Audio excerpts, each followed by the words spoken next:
जी बहुत शुक्रिया। हालात तो आप देख ही रहे हैं कि बहुत गूनागू हैं, लोग वहां बहुत परेशान हैं, आसमान के नीचे बैठे हुए हैं। 32,000 ब्रिजेस हमारे वॉश आउट हो गए चारों सूबों में। 40 डैम्स और हेडवर्क्स अफेक्ट हुए हैं। 5,000 किलोमीटर सड़कें तबाह हो चुकी हैं और 3.5 करोड़ 33 मिलियन लोग जो हैं वो अफेक्ट हुए हैं। तो बहुत बुरे हालात हैं। खासतौर पे सिंध में सबसे बुरे हालात हैं, बलूचिस्तान में भी, और खैबर पख्तूनख्वा और पंजाब के साउथ में राजनपुर में। सो टोटल पाकिस्तान में 110 जिले हैं जिनको आफत ज़दा करार दिया गया है। और तखमीना ये है कि 10 बिलियन यानी 10 अरब US डॉलर्स का लॉस हुआ है, लेकिन मेरा ख्याल है इससे भी ज्यादा होगा। 1 मिलियन यानी 10 लाख से ज्यादा लोगों के घर जा चुके हैं।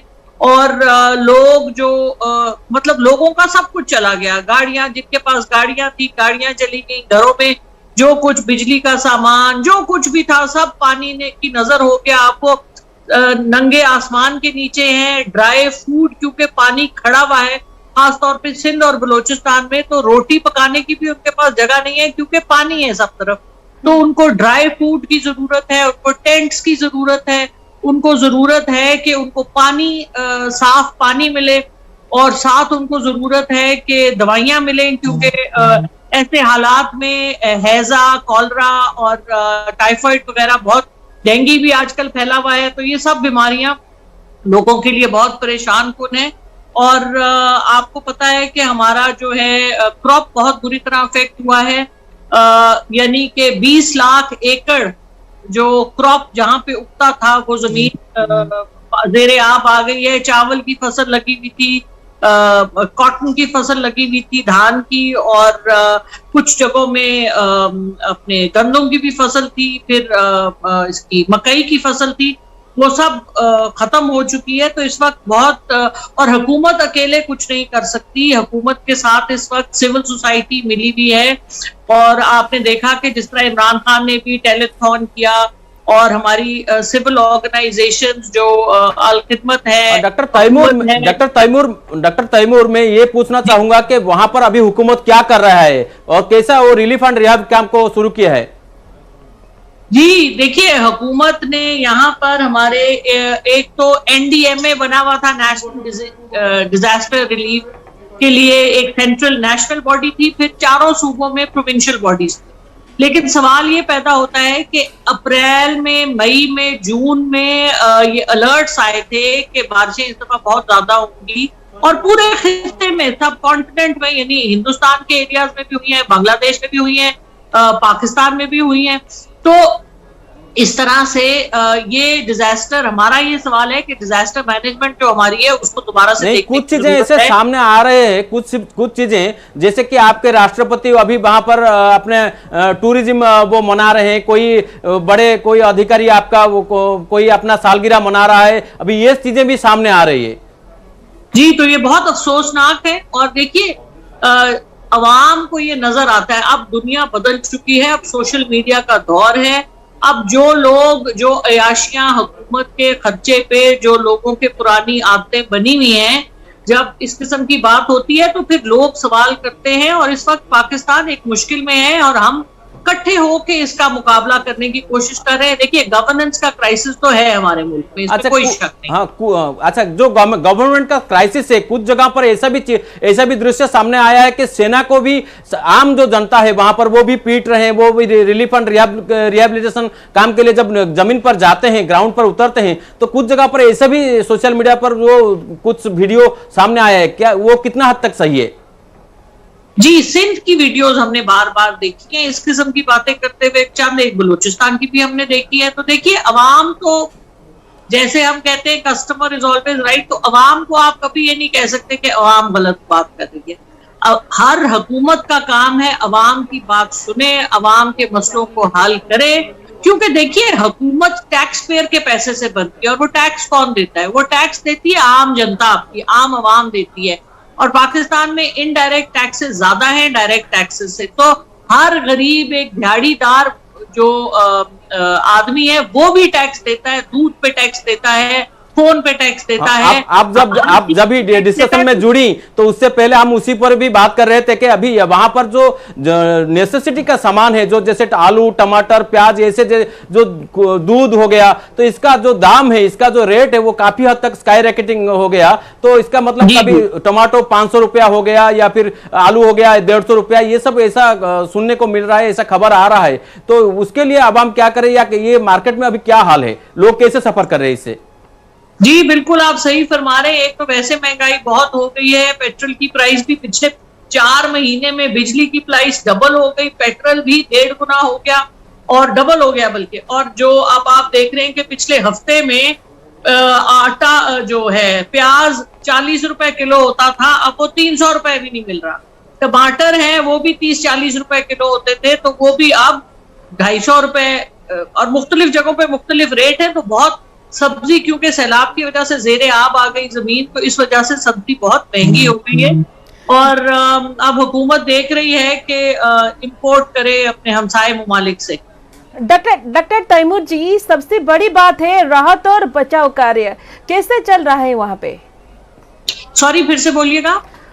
जानना चाहूंगी, वहाँ पे सबसे बड़ी बात है राहत और बचाव कार्य कैसे चल रहा है वहाँ पे? जो लोग फंसे हुए हैं उन तक मदद कैसे पहुँचा जाता है? जी जी, देखिए ना, जो पहाड़ी इलाके थे वहां से तो पानी निकल गया। वहां पर लोगों ने, केपी में बड़ा अच्छा इंतजाम हुआ कि वहां पर आपने वीडियोस देखी होंगी, वहां पे रेस्क्यू 1122 पुलिस और वासा के लोगों ने जाके लोगों की मदद की, और विद इन 24 आवर्स जब वो सवात में और दीर में जो कुछ आया, तो वहां पे जो टूरिस्ट थे उनको भी निकाल लिया गया। रस्सियों पे जाके उन्होंने बहुत मेहनत करके निकाला। लेकिन पाकिस्तान में आपको पता है कि जब सड़कें तबाह हो गई, तो फिर कैसे उन तक पहुंचेंगे? रेलवे ट्रैक भी तबाह हो गया, पानी ऊपर आ गया। तो अब या तो हेलीकॉप्टर्स, और खासतौर पे सिंध और बलोचिस्तान में, क्योंकि वो जमीनी इलाका है, वहां पानी खड़ा हो गया है। केपी में तो पहाड़ी इलाका है तो पानी निकल जाता है, लेकिन सिंध और बलोचिस्तान में पानी खड़ा हो जाता है और खड़ा हुआ है। और उसकी वजह से वहां पर या तो बोट से कोई जाए, और अगर कम पानी है तो बोट भी नहीं चलती, और या फिर हेलीकॉप्टर हवा से दिया जाए, तो वो एक बहुत महंगा जरिया है। लेकिन उसके ऊपर हुकूमत काम कर रही है, आर्मी फ्लड रिलीफ में बहुत आगे काम कर रही है। तो ये मिलजुल के होगा। और आपको पता है कि पाकिस्तान की अवाम हमेशा बहुत इस काम में आगे आगे होती है। यहाँ पर बहुत लोग खैरात देते हैं, बहुत लोग अपने बहन भाइयों की मदद करने के लिए आगे निकलते हैं। और पूरी दुनिया से लोग देख रहे हैं कि किस कदर मुश्किल में ह्यूमैनिटेरियन क्राइसिस एक हुआ है। तो लोग आगे आके, बाहर से भी लोग आ रहे हैं, अंदर के लोग भी मिलके, तो मिलजुल के कोशिश की जा रही है कि इसका कुछ मदावा हो सके। डॉक्टर तैमूर जी, प्रशासन की ओर से जो मदद मिल रहा है उससे आप कितना संतुष्ट हैं? मेरी बहन, मुझे आपकी, जब आप बहुत ज्यादा मुश्किल हिंदी के लफ्ज बोलती हैं तो मुझे समझ नहीं आती। या इंग्लिश में बोलिए या उर्दू में बोलिए ताकि मैं समझ सकूं। आप मुझे टर्म समझ नहीं आ रही। Okay ma'am. Doctor Taimur, rescue operation के बारे में क्या कहना चाहेंगे? जी, रेस्क्यू ऑपरेशन जो है वो अपने लेवल पे चल रहा है, लेकिन ऑफ कोर्स उसमें बेहतरी लाने की जरूरत है, क्योंकि सिर्फ अभी तो नहीं हुआ ना, ये तो पिछले 2.5 महीने से चल रहा है। और 2.5 महीने से जो इस कदर आफत लोगों पे आई हुई है, तो वो, और आपको पता है अभी भी जिस तरह इंडिया से भी चनाब में बहुत पानी छोड़ा गया, रावी में भी पानी छोड़ा गया, वो भी, और उसमें हमारा एक थोड़ा सा गिला भी है कि हमें किसी ने इंटीमेट टाइमली नहीं किया कि हम वहां से इवैक्यूएशन करते। तो ये भी एक बहुत बड़ा इशू है जिसको हमें हमसाये मुमालिक की तरह हमें एक दूसरे के, जिस तरह आपको तकलीफ होती है जब किसी को यहाँ तकलीफ हो, तो आपकी जो इदारे हैं, जो doctor Taimur, I want to interfere here. Dr. Taimur, I want to interfere here. You are collecting the aids from Turkey, from China, from other places, but you are not asking the help from Indian Army or Indian people or Indian government. Is there any specific reason for that?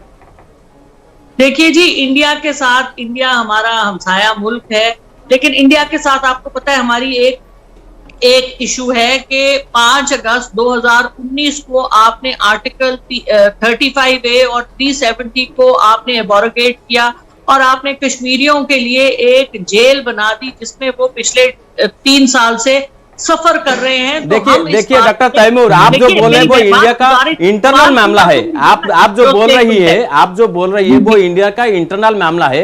इसको लेकर पाकिस्तान ने जो खुद के तरफ से सुनिए, खुद की तरफ से जो वो अपना ट्रेड का रूट सब बंद किए थे। अभी जो ट्रेड का रूट अगर बंद है तो कैसे सामान भेजेंगे, कैसे हेल्प भेजेंगे? तो पाकिस्तान ने ही बंद किया था ना। अब आप मुझे बात करने दीजिए, बहुत शुक्रिया आपका। जी। देखिए, इंडिया का इंटरनल मामला इस तरह नहीं है कि यूनाइटेड नेशंस में इंडिया ही लेके गया था। जवाहरलाल नेहरू साहब लेके गए थे। देखिए, जब हम अभी ह्यूमैनिटेरियन क्राइसिस की बात कर रहे हैं, सुनिए डॉक्टर तैमूर, सुनिए, इंडिया में इट इज नॉट, हाँ वो तो पॉलिटिकल डिबेट है, हम उस पर जाएंगे। एक्सक्यूज मी, एक बार सुनिए, वो एक पॉलिटिकल डिबेट है। सुनिए डॉक्टर तैमूर, अगर इंटरप्ट करेंगे आप मुझे भी बोलने देना। हाँ, नहीं, मैं भी आपको भी इंटरप्ट नहीं करूंगा। आप मुझे बात कंप्लीट करते थे तो आई विल बी ग्रेटफुल। हाँ, मैं ये बोल रहा हूं वो एक पॉलिटिकल डिबेट है, उस पर हम जाना नहीं चाहेंगे। अभी अब एक ह्यूमैनिटेरियन क्राइसिस हुआ है, उसमें अगर आप बॉर्डर खोलेंगे तब जाकर सामान जाएगा, तब जाकर रेड्स जाएंगे, ऐसा बोला जा रहा है। तो वो आप कौन लेके गया यूएन को, वो बात में साइड में रख के मैं अभी का जो फ्लड का सिचुएशन है उस पर बात करना चाहता हूं। उस पर क्या हुआ है? देखिए, बात इस तरह है कि पाकिस्तान की अवाम जो है वो सख्त इस बात पे नाला है। कश्मीर हमारा हिस्सा है, मुसलमान है, पाकिस्तानी कश्मीरी वहां पर मौजूद है। मेरे अपने वालिदैन कश्मीर से ताल्लुक रखते थे। तो लोग इस बात पे गुस्से हैं, वो इस बात पे लोग शोर करते हैं। गवर्नमेंट माने ना माने, गवर्नमेंट मान भी जाए, अवाम शोर करती है कि ये आप कैसे कर रहे हैं, आपने प्रिंसिपल स्टैंड ली थी। तो ये अवाम के दिलों में ये इशू है कि हमारे बहन भाई कश्मीर में तकलीफ में हैं, उनके ऊपर बहुत से आपने सिटीजनशिप एक्ट तो आपने पूरे इंडिया में लगाया हुआ है। तो ह्यूमन राइट्स की वायलेशन जो वहां पे हो रही है उसके हवाले से लोग बहुत परेशान हैं। जब इंडिया का नाम आता है तो हम तो कहते हैं कि हमारे पीसफुल रिलेशंस होने चाहिए। देखिए, हम हमसाए हैं, हमारा एक दूसरे पे हक है, लेकिन अगर हमारे जो मामलात हैं वो सही नहीं होंगे तो फिर किस तरह आगे बात चलेगी? तो पीस होना चाहिए, ट्रेड भी होना चाहिए, लेकिन इंडिया की जो रिस्पॉन्सिबिलिटीज हैं वो उनको पूरी करनी है। जैसे मैंने आपको कहा, पानी के हवाले से, जब आप चिनाब और रावी में पानी छोड़ते हैं और आप बहुत ज्यादा छोड़ते हैं तो हमें पहले बताइए ताकि हम वहां से लोगों को इवैक्यूएट करें। हमें किसी ने टाइमली बताया नहीं, तो एक दिन के नोटिस पे तो कुछ नहीं होता। तो ये जो बातें हैं, अगर हमने वाकई हमसाए बन के पीसफुली रहना है, जो कि हमें रहना चाहिए, तो फिर हमें एक दूसरे का ख्याल करना चाहिए। और हिंदुस्तान पाकिस्तान को छोटा समझ के हमारे ऊपर इस किस्म की जो एक बुलिंग का जो एक पोस्चर अज्यूम करता है, उसको वो फिर प्रॉब्लम होती है ना उससे।